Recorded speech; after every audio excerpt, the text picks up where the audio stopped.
8 années. De 1954 à 1962, il a fallu 8 années de guerre au Front de libération nationale algérien, le FLN, pour arracher l'indépendance de l'Algérie à la France. Durant ces 8 ans, les maquisards se sont évertués à capturer des civils et des militaires, français d'Algérie ou métropolitains. Ces images sont les seules qui existent des prisonniers français dans les maquis algériens.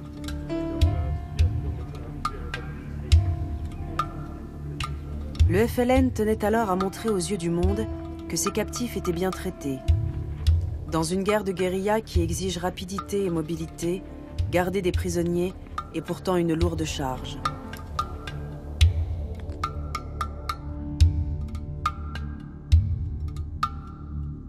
On était en jeu de quelque chose, mais quoi exactement, on ne savait pas. De toute façon, ils ne nous en parlaient pas. Hein. Le FLN ne nous en parlait pas. En fait.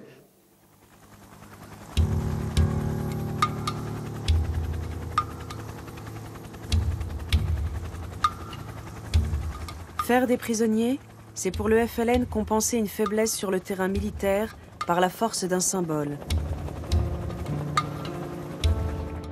Car dans toute l'Algérie, le combat est inégal. Les maquisards algériens sont soumis à la pression intense de l'armée française, l'une des plus puissantes du monde. Le FLN décide très tôt de porter la guerre sur un autre terrain et développe une diplomatie internationale pour asseoir la légitimité de son combat. Faire des prisonniers participe de cette stratégie. Un prisonnier sur 3 seulement a survécu à l'épreuve des maquis. Jeunes appelés, paysans, artisans, ouvriers, leur capture fut souvent leur baptême du feu. Durant leur captivité, ils ont vécu au plus près des maquisards algériens. Leur expérience singulière éclaire d'un jour nouveau la guerre d'Algérie.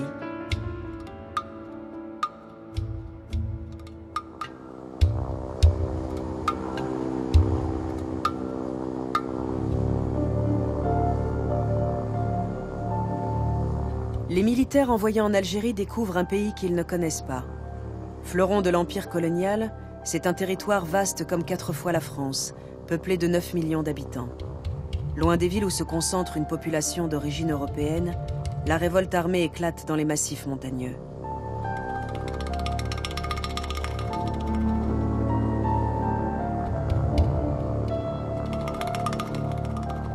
Je suis parti en Algérie, j'avais juste 21 ans.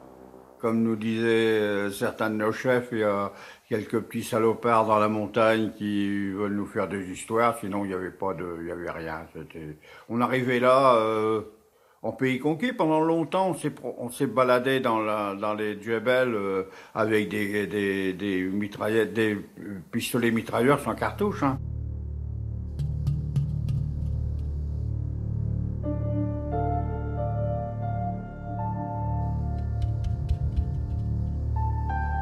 Plombier chauffagiste en Picardie, Claude Gabet est appelé sous les drapeaux en novembre 1954. Il sert au 1er régiment de hussards parachutistes envoyé dans l'est de l'Algérie. On était là en groupe d'une dizaine à visiter les villages, tout ça, poser des questions. Il y avait les chefs qui posaient des questions aux chefs du village, puis c'est tout. De Félaga, on n'en avait jamais vu, on ne savait même pas ce que c'était. Appelés Félaga par les autorités françaises, les membres du FLN sont alors considérés comme des criminels de droit commun. Les militaires français sont chargés d'effectuer les contrôles de police et d'arrêter les suspects. Le FLN multiplie les enlèvements de civils pour installer la peur chez les Français d'Algérie. Il monte aussi des embuscades pour capturer des soldats.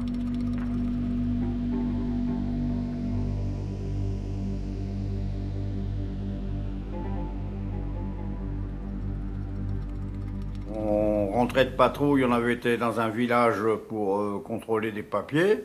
On avait un chef base qui nous commandait. On était 7, on était 8 en tout dans la patrouille. Et puis on revenait tranquillement, en se baladant, en discutant. Puis d'un seul coup, paf, ça tire de partout. Et puis voilà, puis les gars à côté de vous s'écroulent. Et vous vous demandez ce qui vous arrive. Vous n'avez rien compris. Parce que vous n'avez rien compris, hein. Ça, c'est pas... mon chef à gauche, il est tué. À droite, le hussard malais, juste à côté de moi, il est tué. Vous voyez rien du tout, hein. Ils étaient peut-être 2, peut-être 10, et peut-être 20, on ne sait pas combien ils étaient. Simple, on ne les voyait pas, on les voyait pas, vous voyez personne. On entendait juste les coups de fusil. Voilà, c'est tout ce qui nous arrivait. Voilà. Alors quand on se rend, le chef il nous dit il faut vous rendre parce que c'est fini. On se rend, quand on se rend, ben là on est entouré par des felagas, par des types, par des gens du pays, habillés en normal. En civil? Oui, en civil. Ah oui, tout est en civil, c'était pas des militaires, ils n'étaient pas habillés en militaire, ils étaient habillés en civil. Et là, ils ont des carabines ou des fusils de chasse, et puis toc, ils vous entourent, et puis voilà. Et là, on a commencé à marcher toutes les nuits, ou toutes les 2 nuits, dans la montagne, de grotte en grotte, pendant 3 mois. Claude Gabet est détenu dans le massif des Nemenchas, non loin des Aurès, là où se développent les premiers maquis FLN. On vivait, nous, dans notre coin, à 6, et eux, ils vivaient dans leur coin, eux, et ils discutaient entre eux et tout, mais on ne comprenait pas ce qu'ils disaient, hein. Et quand le chef vient, il vous dit quoi? Rien, il nous dit, vous savez, je me souviens plus très bien, hein, il nous dit on peut écrire à nos parents, voilà, donc voilà. Et il nous donne du papier, puis un crayon, et puis voilà, débrouillez-vous, écrivez ça par terre, parce qu'il n'y avait pas de table, il n'y avait rien du tout, hein, on était par terre dans la montagne, c'est tout. Ils vous disent qu'il faut écrire? Oh, ils nous disent ce qu'il faut écrire, ils nous le susurrent, hein, ils nous disent, ils disent pas spécialement ce qu'il faut écrire, mais il faut dire, vous dites à vos parents qu'il faut prévenir les députés et tout ça pour qu'ils sachent ce qui se passe ici. Et puis voilà, c'est tout. C'était tout le début de l'insurrection, hein. Et donc, il n'y avait pas, on n'avait pas l'impression qu'ils nous en voulaient beaucoup à ce moment-là. C'était pas... Les premiers maquis FLN n'obéissent que de très loin à des mots d'ordre centralisés. Les décisions tactiques sont prises sur le terrain au coup par coup. Ainsi, un chef local donne pour consigne d'incendier les fermes, de tuer les femmes et les enfants des colons, et pour les prisonniers faits au combat, les abattre sur le champ. Le groupe qui capture Claude Gabet fait un autre choix. Il veut faire des prisonniers et utiliser leurs proches pour tenter de sensibiliser la métropole à la cause des maquis algériens.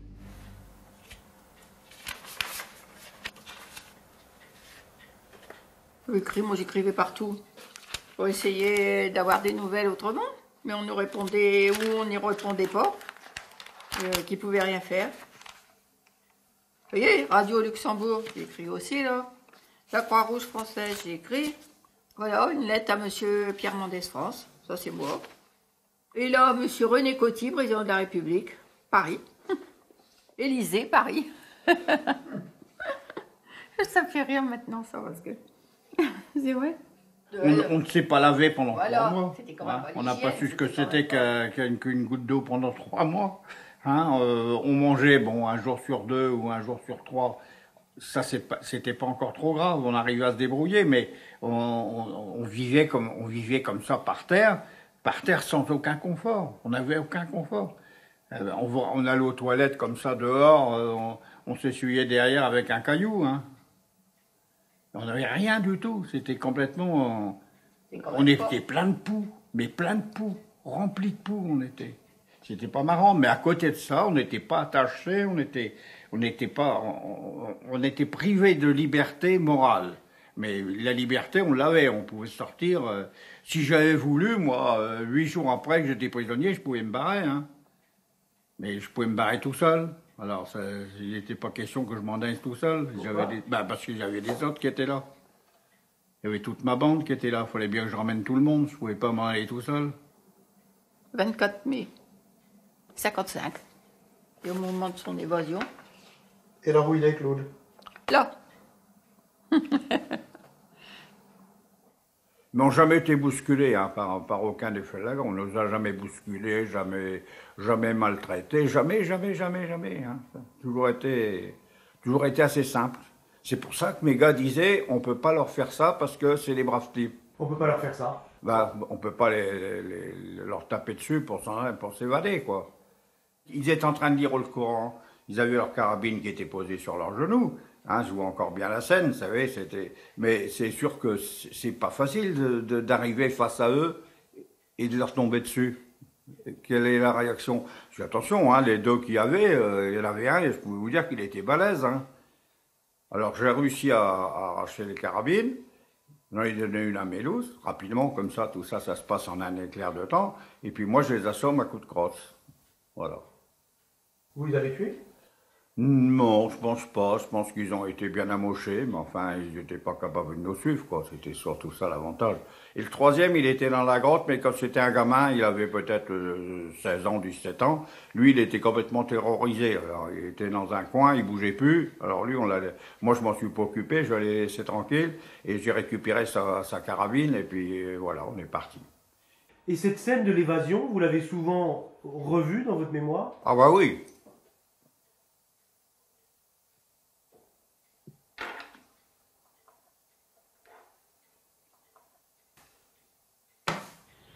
Ici Alger, RTF. Nous sommes avec M. Dupuche, préfet du département, M. le général Allard, commandant la division de Constantine, et les 6 hussards parachutistes qui se sont évadés des mains des hors-la-loi tout récemment. Côté français, on parle toujours de hors-la-loi. Et on célèbre des soldats valeureux ayant échappé à des bandits. Les autorités ne prennent pas la mesure de leur adversaire. Pourtant, non loin de la frontière tunisienne, dans cette vaste zone où a été enlevé Claude Gabet, les maquis se renforcent déjà. Puis après, vous savez, c'est le deuxième bureau qui vous interroge. Puis là, je leur ai dit qu'il y avait beaucoup de monde dans la montagne. C'est-à-dire Le gars m'a dit non, c'est pas possible. J'ai dit si, c'est possible. C'est possible, puisqu'on les a vus. Oui, mais il ne devait pas être autant que vous dites. Vous savez, moi, le soir, je peux vous dire, quand je les voyais défiler, ils étaient du monde. On était juste à la frontière tunisienne. Bon, nous, on ne savait pas trop qu'on était à la frontière tunisienne. Mais maintenant, en regardant les cartes, je m'aperçois que c'était ça. On était à la frontière tunisienne. Donc, c'était de là qu'ils venaient. Ils venaient de Tunisie, tous ces gars-là.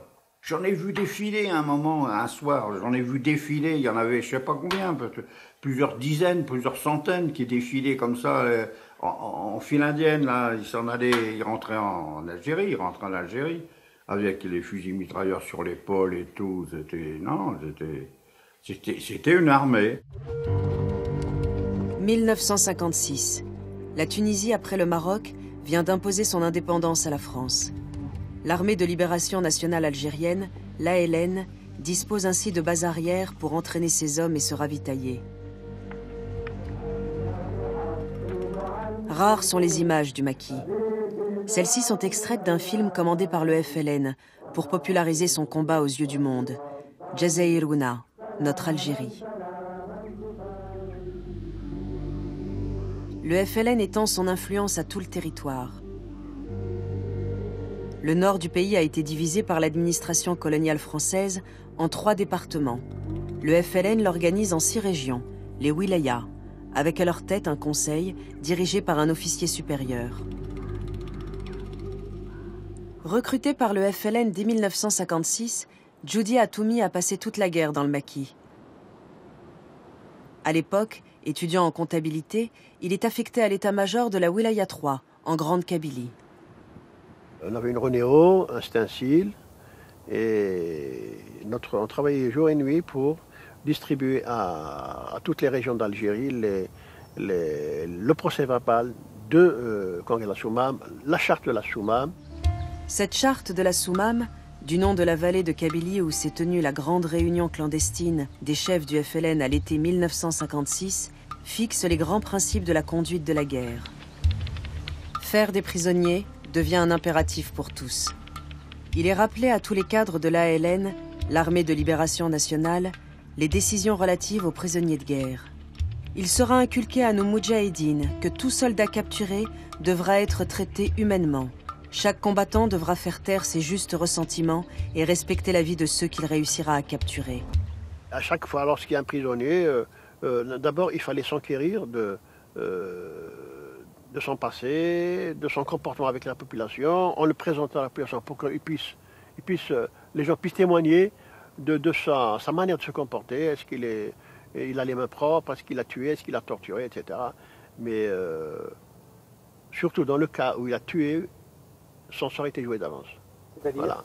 C'est-à-dire il est exécuté. Oui. Mais il est exécuté au niveau de là où il est, pas au niveau local. Non, non, absolument pas. Aucun responsable, quel que soit son grade, n'a le droit de décider du sort d'un prisonnier. Et lorsqu'on achemine ce prisonnier, on joint autant que possible une fiche de renseignement le concernant sur son comportement dans le poste militaire, dans le village, dans les environs du poste militaire. En témoignent ces documents saisis sur des maquisards par l'armée française. Un chef local attend les consignes au sujet de 2 soldats capturés et ordonne à ses hommes « Gardez chez vous prisonniers, stop. Jusqu'à nouvel ordre, stop. » Il attend la décision de l'échelon supérieur. 1 semaine plus tard, nouvelle consigne. Le conseil de la wilaya s'est réuni et a tranché. Faites passer immédiatement les 2 prisonniers par les armes, stop. Nous rendre compte, stop. Il ne faut pas le cacher, c'est un objet de propagande pour l'ALN. Quand vous montrez un groupe de prisonniers à la population, ça veut dire que le mythe de l'armée française est battu en brèche. Côté français, c'est désormais tout le contingent, des centaines de milliers de jeunes gens, qui est mobilisé et envoyé en Algérie. Inférieurs en nombre et en armes, les maquisards ne se contentent plus d'embuscades ou d'enlèvements. Ils attaquent des postes militaires. Aux confins de la Wilaya 3 en Grande Kabylie, un commando prend d'assaut un poste de l'armée française.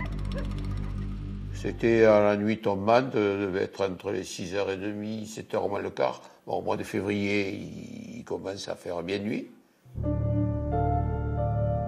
Originaire du Languedoc, Robert Bonnet est électricien quand il est appelé en juillet 1957. Il est l'un des 15 hommes faits prisonniers à la suite de l'attaque du poste de Laouran en février 1958. Il y a une rafale de mitraillette qui m'est passée juste au-dessus de la tête. Et à partir de là, bon, comme ça commençait à vraiment à tirer, on s'est réfugié dans le plafond de la maison forestière. Et tout ce qui se présentait en dessous, bien sûr, on tirait dessus. Seulement, ce qu'ils ont fait, ils ont menacé de mettre le feu à la maison forestière. Ils ont commencé à jeter de l'essence en bas. Et bon, s'il avait mis le feu, ben, on cramait. Et qu'est-ce qu'on a fait? On s'est rendu. Et puis de là, on est parti. Et on est parti, on a marché, bien sûr, pendant 6 étapes. La première étape, on a dû se taper entre 50 et 60 km, si c'est pas plus. Chacun avait un soldat de la LN et derrière son dos. Pour faire 60 km dans la nuit, il faut y aller. Hein. On marchait pas, on courait pratiquement. Et de fil en aiguille, on s'est retrouvés dans la forêt d'Al-Fadou. Dès le début de cette longue marche, les prisonniers doivent écrire à leur famille. Objectif pour le FLN, prendre de vitesse les autorités françaises en annonçant leur capture et ainsi apparaître comme les maîtres du terrain. On était enchaînés en permanence. Hein. Le seul moment où on nous détachait, c'est pour faire la corvée de bois, la corvée d'eau, aller au feuillet, hein, aux toilettes, quoi. C'est tout. Au début, on nous a fait creuser des tranchées. Et bon, au bout d'un moment, bien sûr, il y en a qui étaient fatigués. Puis, les restrictions sur la nourriture, bon, mais quand on n'y est pas habitué, c'était dur. Et quand certains ne pouvaient s'arrêter, par exemple, de piocher, ben, de temps en temps, ils avaient droit à quelques coups de canon de fusil. Mais jamais sur la figure. Parce que ça, c'était fait pour que le chef des gardes ne s'en aperçoive pas.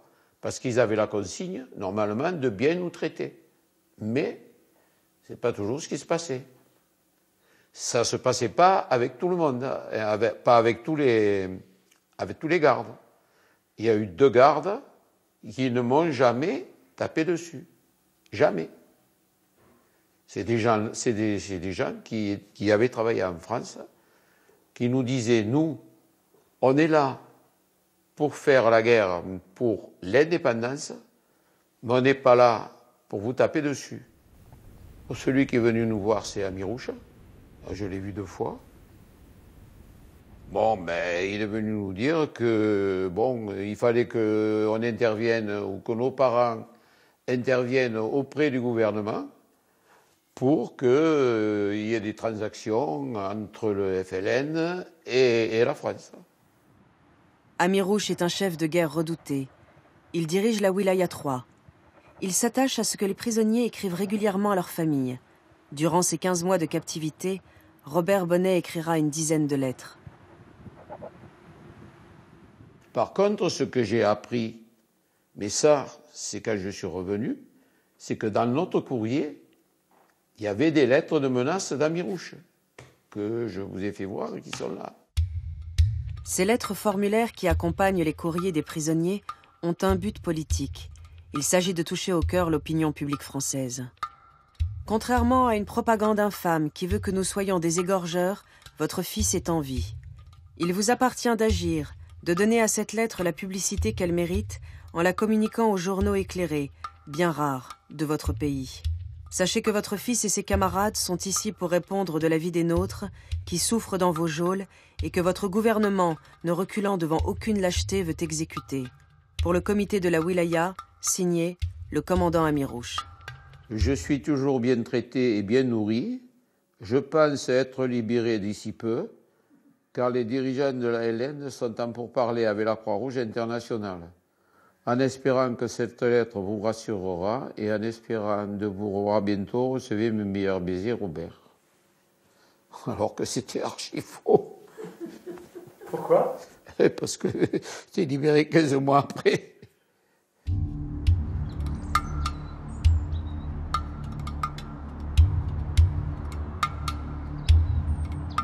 La Croix-Rouge internationale, dont parle Robert Bonnet, c'est le Comité international de la Croix-Rouge, le CICR, basé à Genève. En Suisse, le FLN s'active pour faire connaître sa cause. Le Comité international de la Croix-Rouge est chargé de s'assurer que les États signataires des conventions de Genève les respectent. Ces conventions protègent notamment les prisonniers de guerre. Signataire de ces conventions, la France est pourtant réticente à les appliquer aux combattants indépendantistes algériens. De son côté, le FLN se rapproche du CICR pour imposer l'idée que ces prisonniers sont des prisonniers de guerre et qu'il y a bel et bien une guerre en Algérie, ce que la France refuse toujours d'admettre.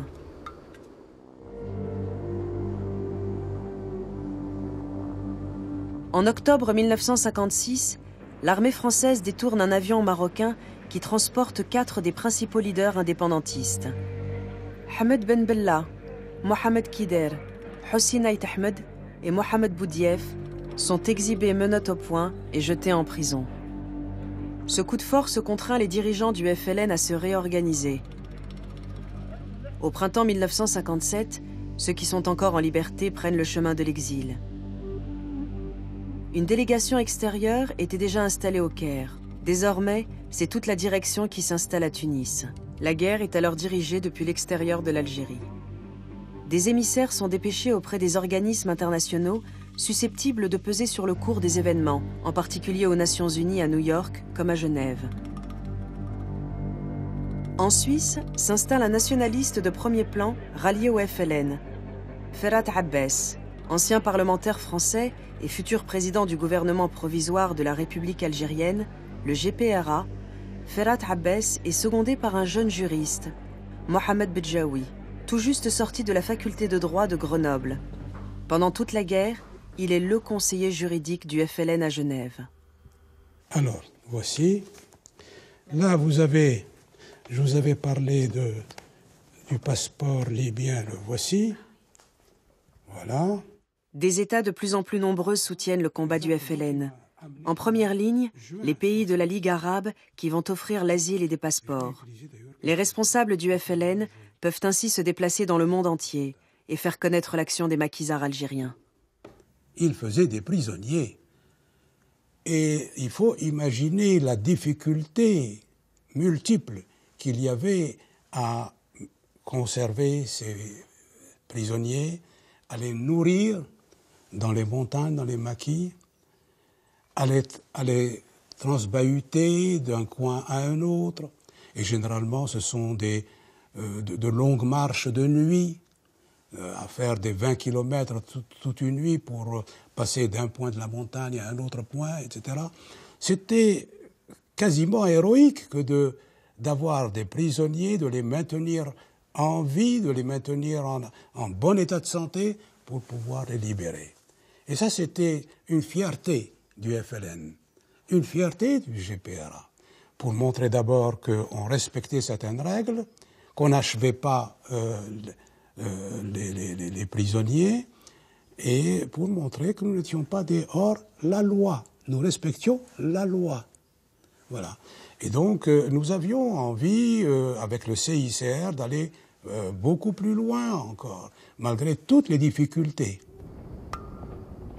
Aller plus loin pour le FLN, c'est adhérer aux conventions de Genève.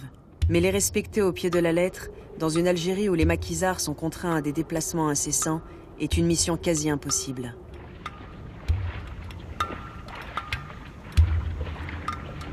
Le FLN va pourtant donner des gages au CICR et répondre à une de ses demandes récurrentes, rencontrer des prisonniers français. En janvier 1958, les maquisards sécurisent une zone et convoient dans le plus grand secret 2 délégués du CICR jusqu'à un lieu où sont détenus 4 soldats prisonniers. Ce sera la seule visite de ce type durant toute la guerre, largement relayée dans le journal El Moudjahid, organe officiel du FLN. À quelques jours d'intervalle, un caméraman allemand et un photographe libyen sont conduits auprès des mêmes prisonniers et invités à les rencontrer. Une opération de propagande réussie.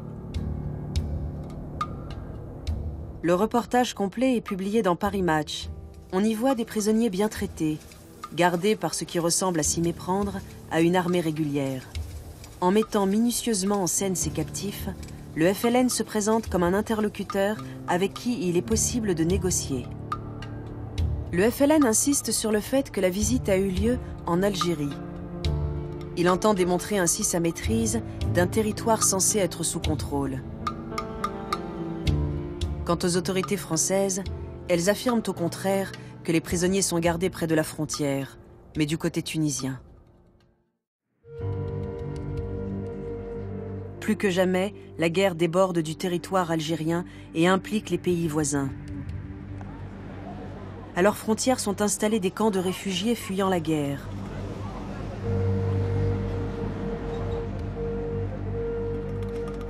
Le FLN obtient le soutien de la Tunisie et du Maroc pour installer des camps d'entraînement militaire.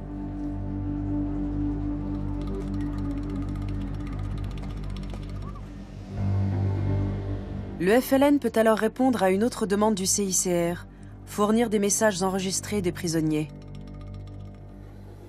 Enregistrement numéro 93 ALM. Voici de 10 prisonniers du Front de libération nationale algérienne. Message à l'intention de leurs parents et aux bons soins de la Croix-Rouge internationale.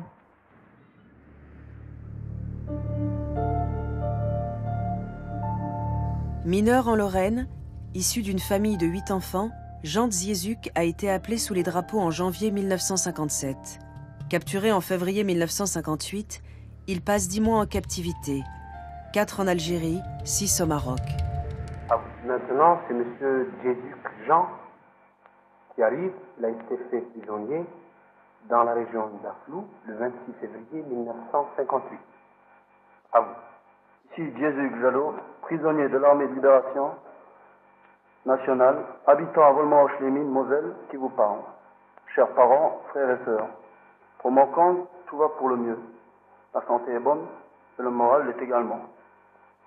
Pour le sujet de la nourriture, je n'ai pas à me plaindre, car vous savez, chers parents, que je suis un grand morphale. Il me reste plus qu'à terminer et vous embrasse tous bien fort. Papa, maman, Vladi, Jojo, la moto confort 125, Pierre, René, aux amis et naturellement aux amis. Je voudrais plus repasser cette cassette-là. Tellement ça savez, quand vous restez pendant des mois couché à même le sol et sur une descente de lit, hein, c'est tout ce qu'on avait comme matelas. Et puis, on en a souffert, oui. Et là, c'était faux. D'après ce qu'on dit, là, naturellement, on était tenu à dire qu'on mangeait bien. Hein. C'était une volonté des Fels, quoi, par le fait. C'est pas... Jan Dziezuk et les autres prisonniers sont contraints de marcher pendant 4 longs mois à travers les hauts plateaux. Le but de leurs gardiens, les conduire dans une base arrière au Maroc. On était fatigués et tout, les chaussures foutues, et on marchait presque pieds nus, pour certains, moi entre autres. Hein. Et bon, ce qu'il y a, c'est que je peux dire, on se déplaçait, c'est-à-dire on se déplaçait la nuit, le jour, on était dans des grottes. Et on ne voyait pas de village. Jusqu'au jour où on a passé la ligne, c'est ce qui séparait l'Algérie au Maroc. Chaque fois que possible, le FLN déplace ses prisonniers de l'autre côté des frontières. Mais leur passage devient de plus en plus périlleux. Les autorités françaises font de ces zones frontières des no man's land réputés infranchissables, parcourus de champs de mines et de lignes à haute tension. Des milliers d'Algériens y laisseront leur vie. Alors là, on est passé à 20 mètres peut-être d'un mirador, avec des lumières qui allaient. Et ce qu'il y a, c'est que si on était au-delà, ils nous auraient vus. Mais comme on était près, les miradors, les phares ne plongeaient pas à même le mirador, ils tournaient autour à 20 mètres. Et nous, on est passé dans ces 20 mètres qui, oui, ils ne nous ont pas vus.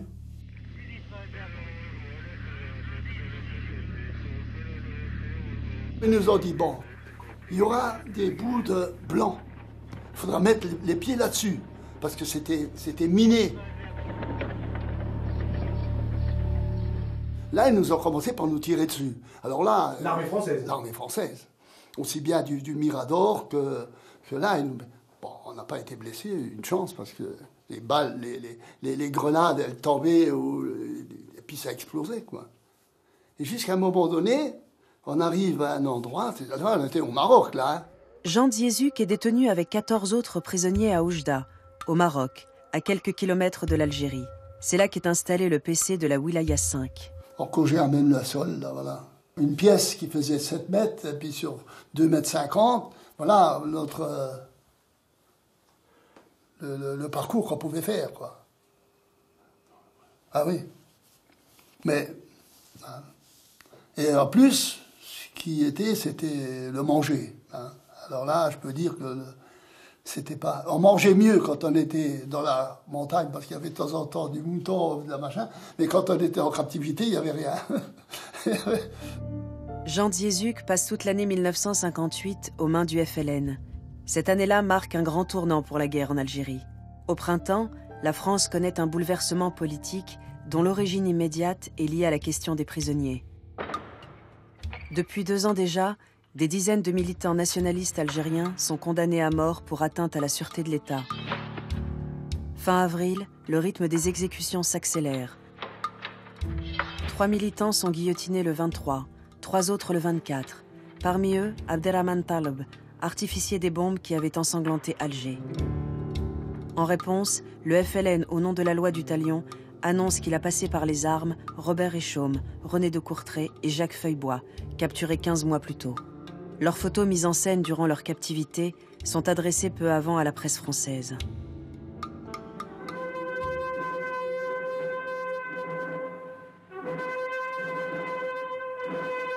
L'annonce de leur exécution met le feu aux poudres à Alger. Le 13 mai 1958, une cérémonie en hommage aux 3 soldats tourne à l'émeute.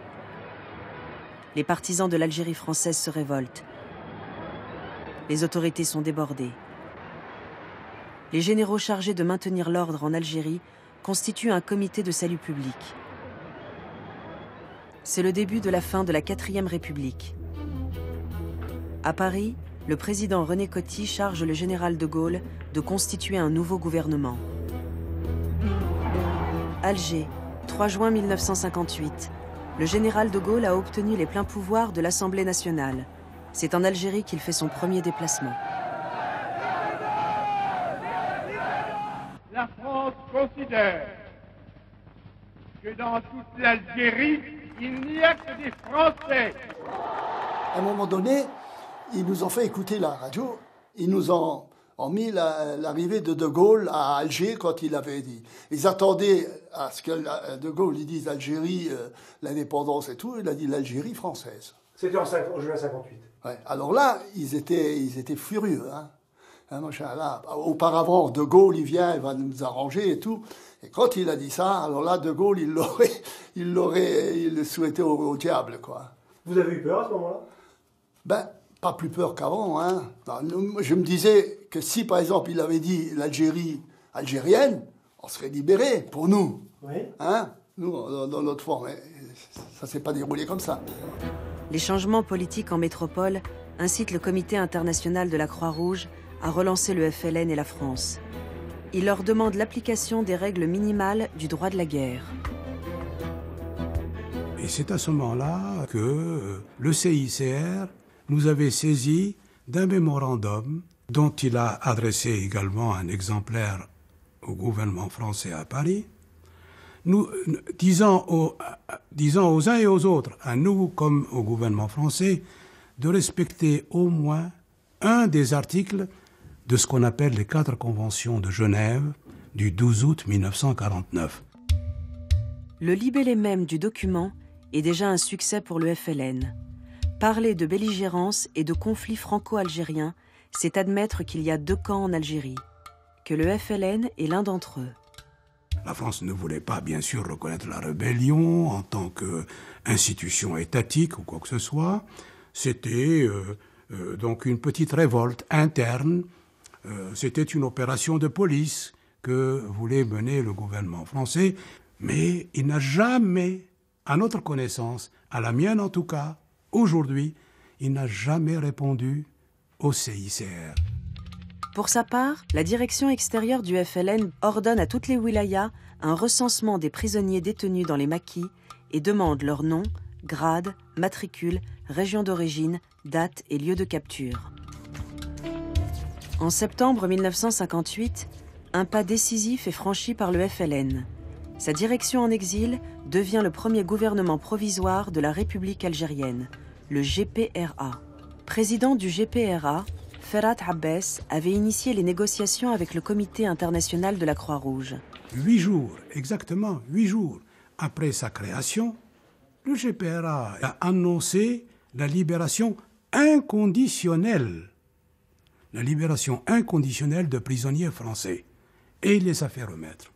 Alors vous imaginez d'ailleurs tout ce travail de passer de montagne en montagne, de traverser 500 ou 600 kilomètres d'un territoire en fusion, d'un territoire en guerre, n'est-ce pas, pour arriver jusqu'à Tunis et remettre au CICR ces prisonniers français.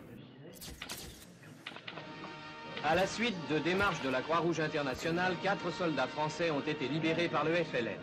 Ces libérations font suite aux promesses formulées par le FLN. Ces 4 prisonniers sont ceux-là même qui avaient reçu la visite du CICR au début de l'année. Le gouvernement provisoire de la République algérienne présente leur libération comme une amnistie. Ils s'affirment ainsi comme l'autorité d'un nouvel État. 1 mois et demi plus tard, cette fois au Maroc. 8 jeunes soldats français faits prisonniers au début de l'année en Algérie ont été libérés à Rabat par le gouvernement provisoire de la République algérienne. En présence de son Altesse royale, la princesse Lala Aïcha, présidente de l'entraide nationale, ils ont été remis aux délégués de la Croix-Rouge internationale. Si Jean Dziezuk et ses camarades retrouvent enfin la liberté, sur les 15 prisonniers détenus à Oujda, ils ne sont que 8 à regagner la France. C'est des tirs au sort. Donc sur les 15, il y en avait 8 qui sont sortis. De ces 8-là, on nous a dit, bon, maintenant vous allez dans l'autre pièce à côté, puis qui était la même chose que cela où on était à 15. On avait l'autre. Il dit, vous allez là. Et en passant, Il y en a un qui avait tellement... Quand il n'a pas été nommé, il voulait se tuer. Il est rentré dans le mur avec la tête comme ça, bon, de désespoir. Dans le mur, hein, de désespoir. Et puis, alors, autrement, on l'a pris et puis on l'a réconforté comme on pouvait. Le FLN garde la main sur la libération des prisonniers, se réserve la possibilité de s'en servir pour maintenir la pression sur les autorités françaises.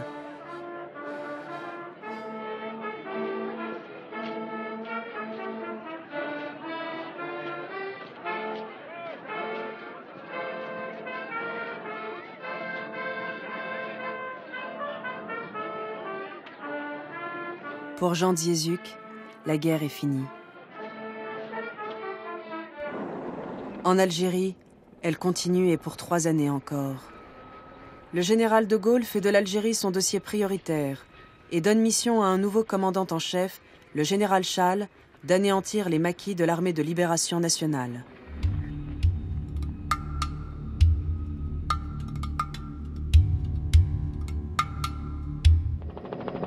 À partir de 1959, des opérations de grande ampleur balaient les massifs montagneux d'ouest en est. La répression compromet les libérations de prisonniers promises par le FLN. Chaque jour amène la détection de nouvelles caches où se dissimulent des éléments rebelles dispersés. Chaque grotte après la fouille est systématiquement détruite. Les maquis n'ont plus aucun répit. Les prisonniers en paient le prix.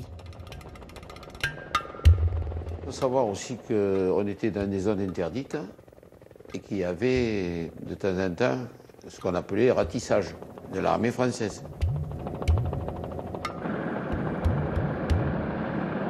La nuit du 13 au 14 mars, il y a eu un ratissage.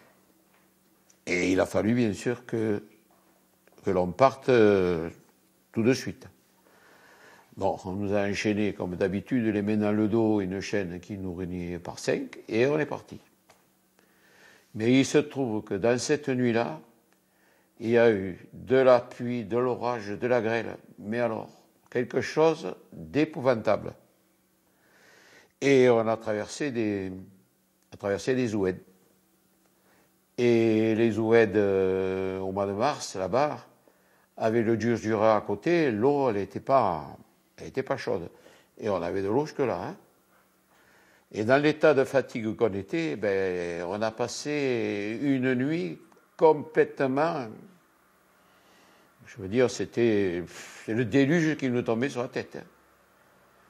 Et à cette époque-là, on est quand même resté 15 jours dehors.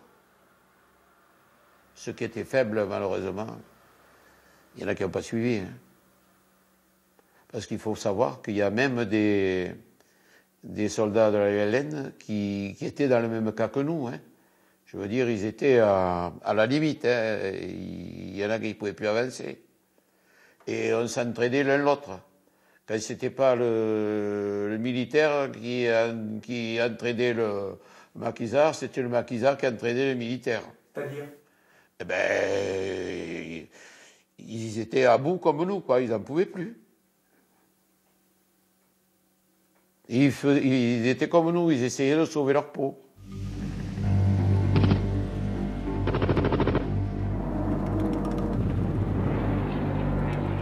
Sur tout le territoire algérien, la répression s'abat avec une violence inconnue jusqu'alors. L'armée française multiplie les opérations, les arrestations de suspects. Elle force l'armée de libération nationale algérienne à se disperser en tout petits groupes. Les maquis sont démantelés. Le colonel Amirouche, qui détient le groupe de Robert Bonnet, tombe dans une embuscade. La direction de la Wilaya 3 est décapitée. Peu après la mort d'Amirouche, son successeur libère tous ses prisonniers. Et c'est le 16 mai que là, on nous a enlevé les chaînes, on nous a donné des vêtements propres, on s'est lavé, on nous a rasé et compagnie. Et dans la nuit du 16 au 17 et du 17 au 18, on est parti. Les Djoulous nous ont dit, bon, ben vous partez dans cette direction, là-bas vous avez une route Et cette route, elle menait à Yakouren. On nous a amenés à l'hôpital de Tizi Ouzou. Bon, ils nous ont regardé notre état de santé, grosso modo, bien sûr. Un délégué du Comité international de la Croix-Rouge vient aussitôt s'enquérir de l'état de santé des prisonniers. En plus de Robert Bonnet et des autres militaires, étaient détenus 6 civils. Un directeur d'école, un instituteur, un cultivateur, un chauffeur routier, un charpentier et un employé. À part quelques articles dans la presse d'Alger, on ne fait pas grand cas de cette libération. Ce sont les photographes militaires qui opèrent et laissent deviner l'ampleur des souffrances endurées. Vous étiez combien dans votre groupe? Alors nous, au début, je dis bien, au début, quand on a été fait prisonnier, on était 10 militaires du poste de la Ourane. Oui. 10. Sur les 10, il y en a 3 qui sont revenus. C'est-à-dire? 3 qui sont revenus en vie, qui ont été libérés. Les autres, ils sont morts, sur place. 7. Sur les 7, j'en ai enterré 3. Donc 4. Ça se passait comment?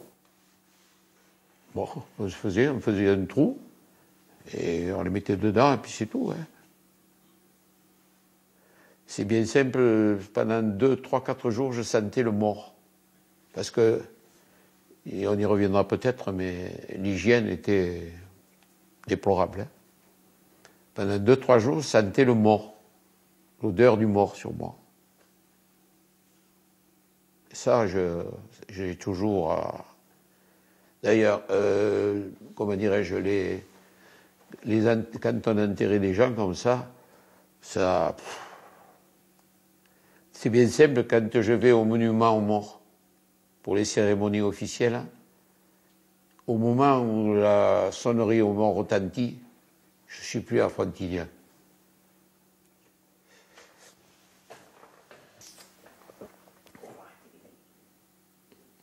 Je suis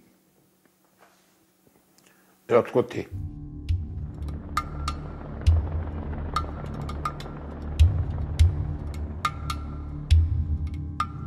Appelés et engagés, continuent à être envoyés régulièrement en Algérie.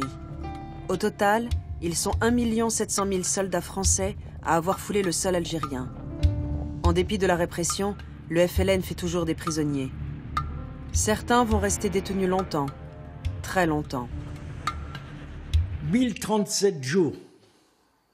De détention. Voilà. C'est précis, hein?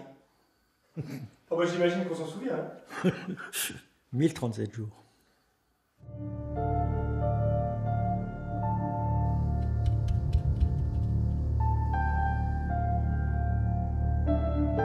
Cultivateur en Champagne, Maurice Lanfroy est appelé en juillet 1957. Capturé 2 ans plus tard, il passe près de 3 ans de captivité au Maroc.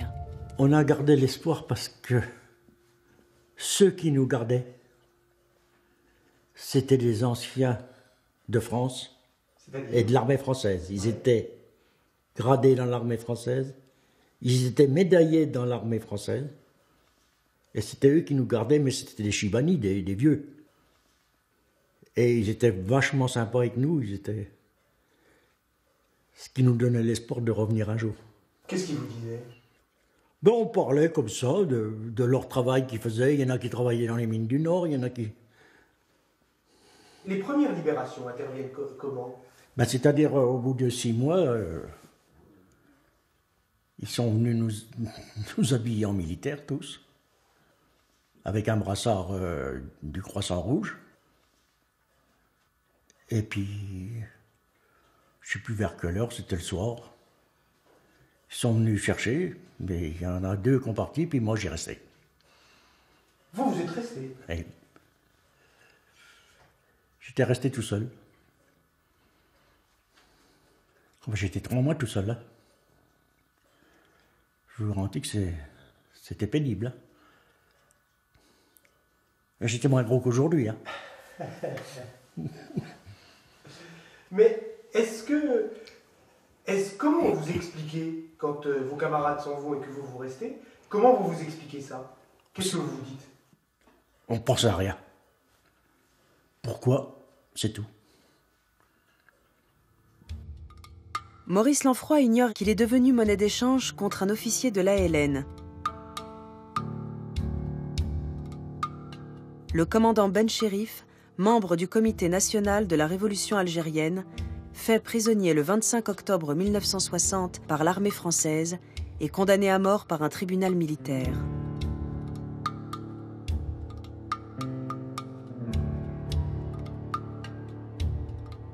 Tous deux sont au cœur d'un bras de fer entre le FLN et le plus haut niveau de l'État français. Le général de Gaulle, qui a fini par entamer des négociations avec le gouvernement provisoire de la République algérienne, suit personnellement le dossier du prisonnier français. Son Premier ministre, Michel Debré, s'engage à suspendre l'exécution du commandant Ben Chérif. Mais ni le soldat français, ni le maquisard algérien ne sont libérés.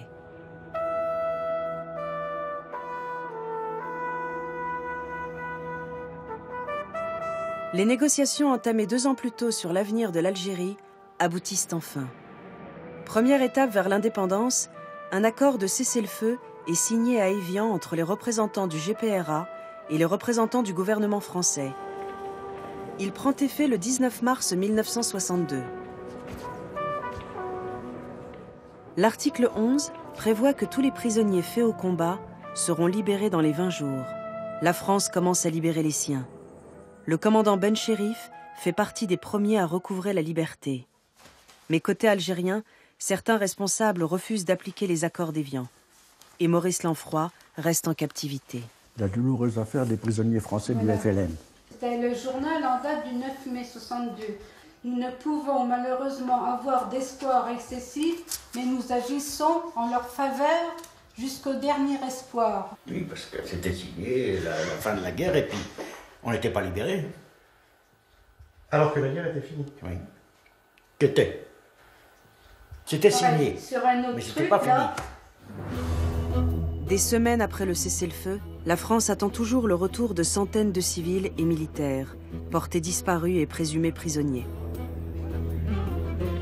Le Premier ministre Georges Pompidou, qui succède à Michel Debré, annonce un ultime bras de fer. Le gouvernement a suspendu la libération des prisonniers FLN afin d'avoir en main un gage solide pour la suite des démarches en ce domaine.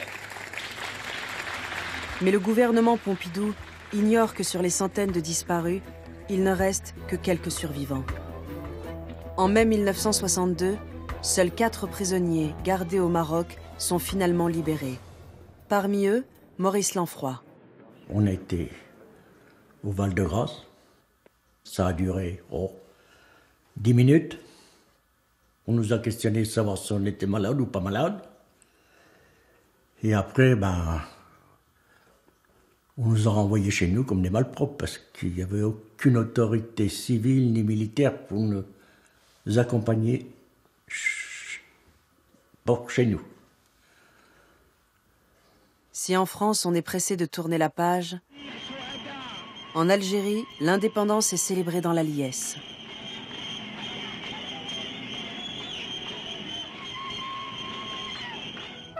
Trois mois plus tard, Ahmed Ben Bella, premier président de la République algérienne, est reçu à Washington par le président Kennedy. The creation of a great new state represents the devoted and courageous work of the Algerian people and their leaders, stretching over many years. I congratulate them. Pour le FLN, la stratégie des prisonniers s'est révélée payante. Face à la puissance coloniale qui leur refusait toute existence, les Algériens ont su gagner le soutien de la communauté internationale. Il est, dans la vie des peuples, des heures où le destin s'arrête pour choisir son chemin. Avant l'indépendance, le gouvernement provisoire avait même réussi à adhérer aux conventions de Genève, alors qu'il n'existait pas encore d'État algérien. Pas à pas, il avait construit sa légitimité aux yeux du monde. Ce recours aux textes et aux institutions internationales pour obtenir la reconnaissance d'un peuple en lutte sera une source d'inspiration pour d'autres mouvements de libération. En France, il a fallu attendre 1999 pour que les opérations de maintien de l'ordre en Algérie soient officiellement qualifiées de guerre. Pour autant, les anciens captifs des maquis n'ont jamais pu obtenir un statut spécifique. Ah ben ça vous change, ça vous change un homme. Ça change un homme. J'ai voulu un jour avoir médaille des évadés. On m'a envoyé un questionnaire en me demandant dans quel stalag j'étais, etc. C'était les imprimés encore de... Je l'ai, non mais dans quel stalag j'étais. Non. Alors tout un tas de trucs sur les prisonniers de 39-45. Hein. Dans quel camp j'étais, voilà. Il y a 2 ou 3 présidents d'anciens combattants qui voulaient me faire avoir la Légion d'honneur, mais ça, je pourrais attendre encore longtemps. Pourquoi qu'on met la Légion d'honneur à tous les chanteurs et tout le bazar, et puis que nous, on ne nous mette rien? À votre avis? Guerre, à mon avis, ça égale prisonnier de guerre, et rien d'autre. Moi, les médailles, tout ce qu'on peut me donner, je m'en fous. Mais la seule chose que je demande, c'est que je sois reconnu prisonnier de guerre du FLN. C'est ce que je suis d'ailleurs. Je ne suis pas autre chose.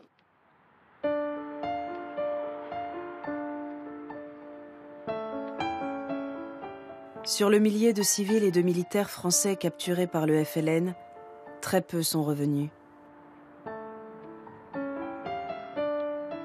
La plupart n'ont pas survécu aux blessures, aux maladies, à l'épuisement. Certains ont été exécutés. Au total, plus des 2 tiers ont disparu. Négligés pendant les événements, l'histoire des prisonniers du FLN a sombré dans l'oubli, comme si aujourd'hui encore, on peinait à reconnaître leur épreuve et à lui donner du sens.